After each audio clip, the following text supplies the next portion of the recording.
Guys, shoot. It's me, the masked girl. Bringing you the scariest horror content since the beginning of time. If your heart is weak and you can't handle fear, don't watch this video. But if you're a true horror lover, hit that subscribe button and stay with me.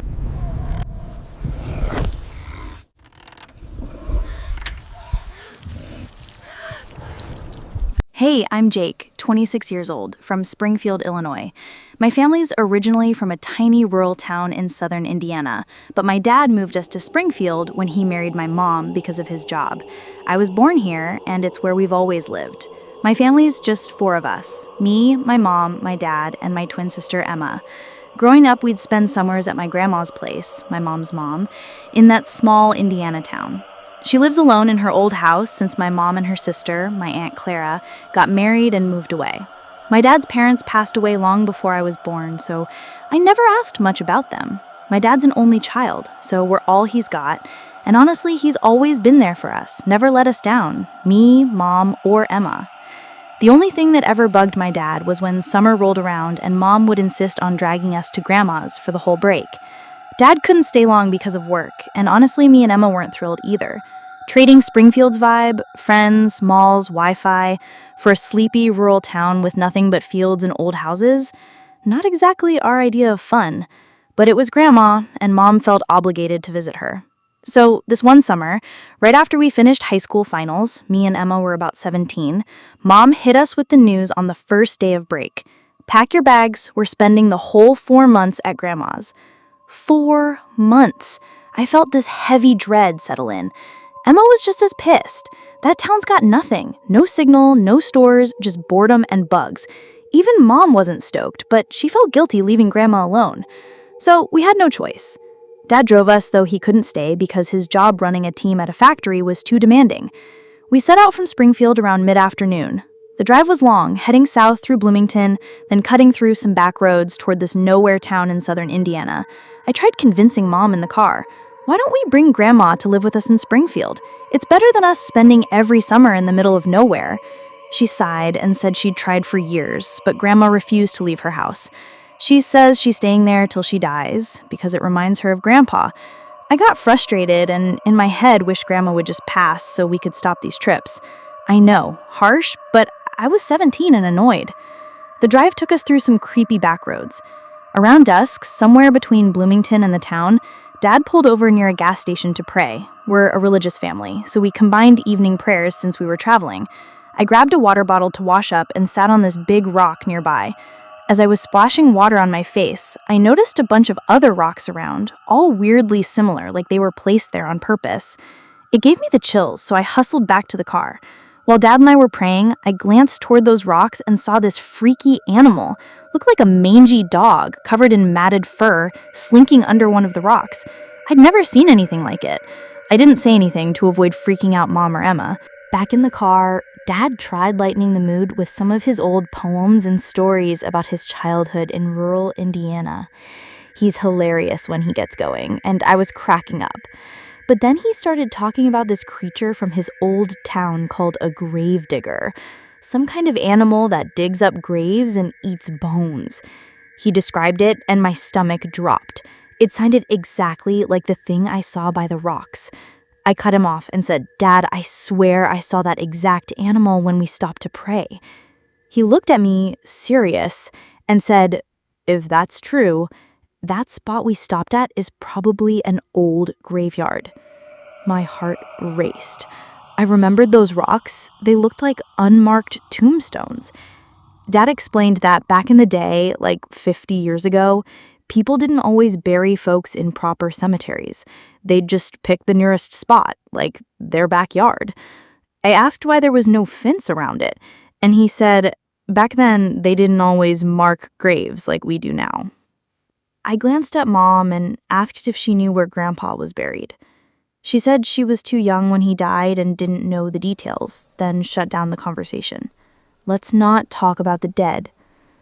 It started pouring rain as we got closer to the town, so Dad pulled over to wait it out.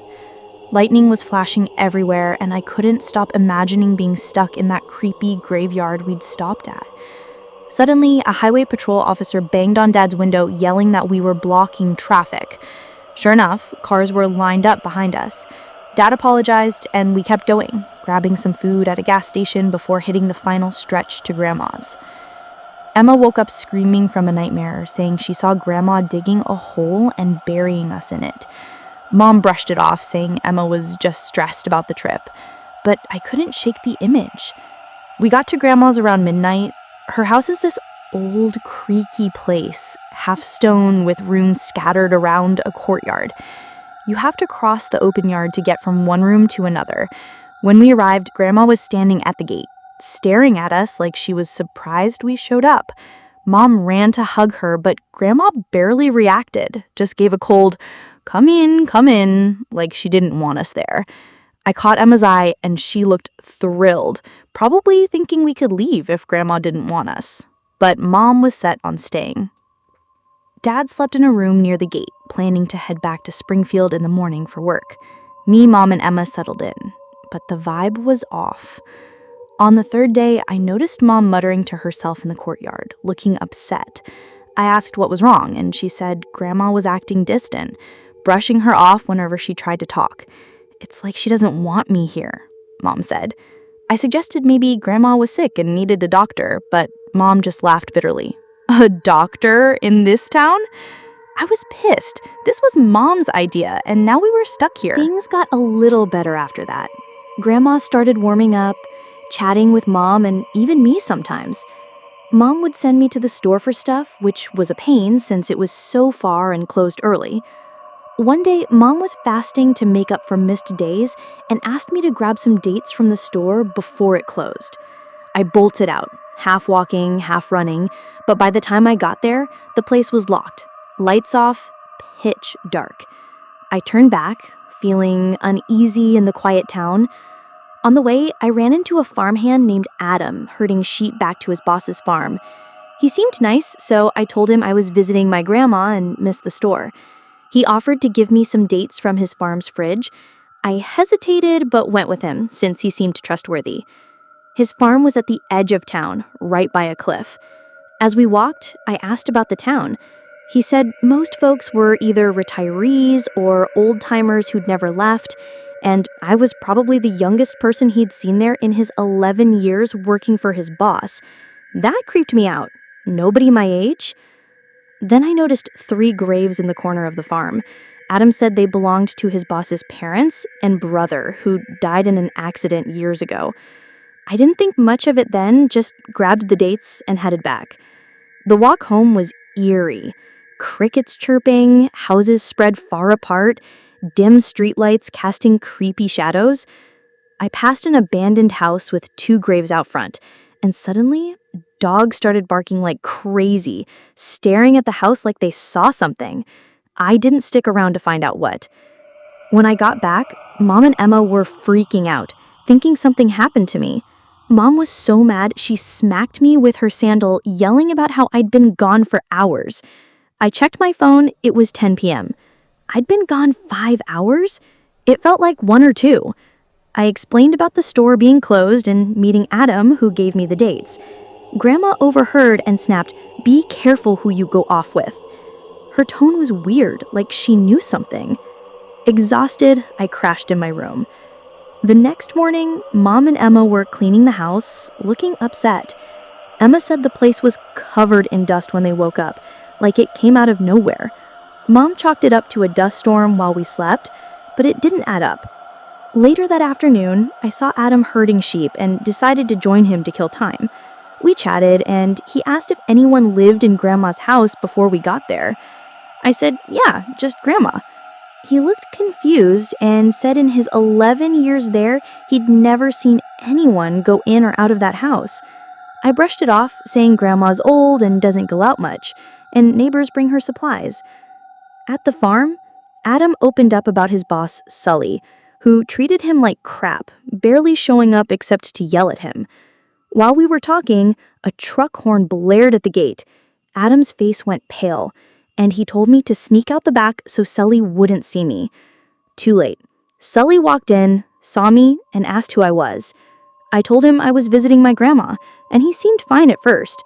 But as I left, I overheard him chewing out Adam, asking if I'd seen the graves. He was weirdly obsessed with them, like he didn't want anyone knowing they were there. It stuck with me as I That walked night, home. I couldn't sleep. Grandma's habit of sleeping all day and staying up all night was freaking me out. Mom said it was just her schedule changing with age, but it felt off. Around 2 a.m., I got up to use the bathroom, which meant crossing the courtyard. As I stepped outside, I heard Grandma crying, coming from behind the house. Worried, I followed the sound and froze. There she was, kneeling by a grave, dressed in a prayer shawl, rocking back and forth like she was praying over it. I called out, "Grandma, you okay?" No response. Then I felt a hand on my shoulder, spun around, nobody there. I screamed so loud I thought the whole town would hear, but it was dead silent. I bolted back to my room, locked the door, and barely slept. The next morning, my Aunt Clara showed up out of nowhere. Mom was thrilled and canceled her plan to go to the gas station to call Dad. Clara said her husband dropped her off but forgot her bags in Indianapolis, so he went back to get them. It seemed weird she came alone, but we bought it. Things felt better with her there until I noticed she was acting like Grandma, sleeping all day and up all night. Emma came to me one night freaked out, saying she overheard Grandma and Clara talking in strange voices, like they weren't themselves. I almost told her about seeing Grandma at the grave, but didn't want to scare her more. Then Grandma burst into our room, furious, saying, "Your vacation just started. Why are you trying to get your dad here already?" Emma and I were stunned. How did she know we were talking about Dad? Her reaction was unhinged, and I started wondering if she was losing it. That night, I couldn't sleep, so I sat by the gate, missing Springfield. Suddenly, dogs started barking again at that abandoned house with the graves. I swore I saw an old woman in a black cloak holding a cane inside the house. I ran back, checked the neighbor's house across from Grandma's, same woman staring at me through the window. Both houses were supposed to be empty. I was losing it. I told Mom and Emma what I saw, but Grandma and Clara laughed it off, saying I was imagining things. Mom was skeptical, but didn't buy their dismissal. Later, I woke up to Grandma crying again, louder this time. I followed the sound and saw her at the grave with another woman, Clara. They were staring at me with these wide, unblinking eyes. I ran back, tried to tell Mom, but every time I opened my mouth, I couldn't get the words out. It was like something was stopping me. Emma noticed I was acting weird and got me to open up. I told her everything, and we checked the grave behind the house. It was old, barely visible, like it'd been there for decades. Mom saw it too and freaked out, saying she'd never noticed it growing up. She confronted Grandma, who casually said it was Grandpa's grave, that he'd asked to be buried there before he died. She and Clara swore nobody else knew about it and told us to drop it. Mom was furious they'd kept it a secret. Emma thought it made sense. They were mourning Grandpa, but I wasn't convinced. Something felt wrong. I decided to call Dad from the gas station. When I got through, he said Clara had been calling him asking about Mom. I was confused. She was with us. He said she'd called him last night. I told him Clara was at Grandma's, dropped off by her husband. He told me to hang up and he'd call Clara. Then my phone lit up with over 100 missed calls from Clara, the latest from last night. How was she calling if she was with us? I rushed back, woke Clara, and asked her if she'd called Mom. She said her phone was with her husband. I pulled Mom and Emma aside and told them everything. Mom sent me back to the gas station to call Clara's number. It was almost dusk and my phone was dying. When I got through, Clara answered, saying she'd been trying to reach Mom for days. I told her we were at Grandma's with her. She laughed and said, "You're crazy. I took Mom to Indianapolis 2 weeks ago. She's with me now." My blood ran cold. She'd been calling to tell us not to go to Grandma's because she wasn't there. I told her to get her husband and Dad and come to the town ASAP.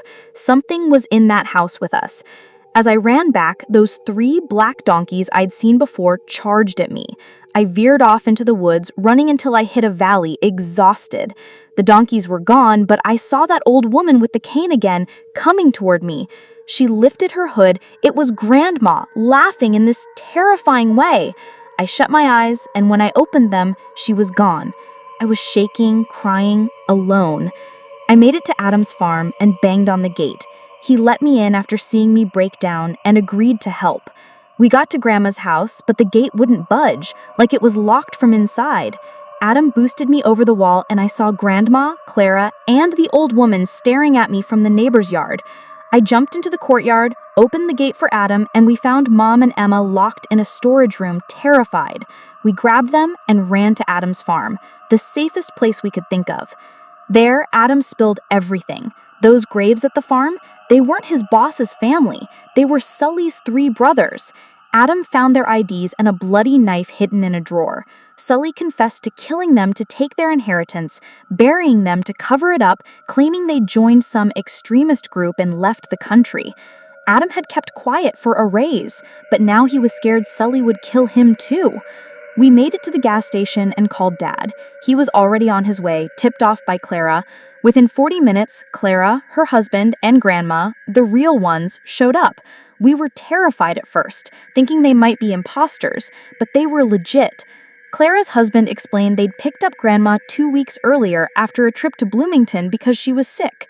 Clara tried warning Mom not to go to the house, but the calls never got through. Dad arrived, and we told him about Adam and Sully. Clara's husband, a detective, took us to the police station. They dug up the graves, confirmed the bodies were Sully's brothers, killed by gunshots, one with his head severed. Sully was arrested and, last I heard, executed in 2022. Adam went back to his home country, funded by Dad and Clara's husband, who also gave him $1,500 to start over. Mom and Clara decided Grandma couldn't stay alone anymore. They bought her a small farm near Clara's place in Indianapolis, where she lives with a caretaker. Grandma later said she thought we'd visited her in the past, but it was the entities in that house taking our forms to trick her. My advice is don't leave your elderly family alone, especially in isolated places. What happened to us probably happens to others. Stay safe, and I hope you take something from my story.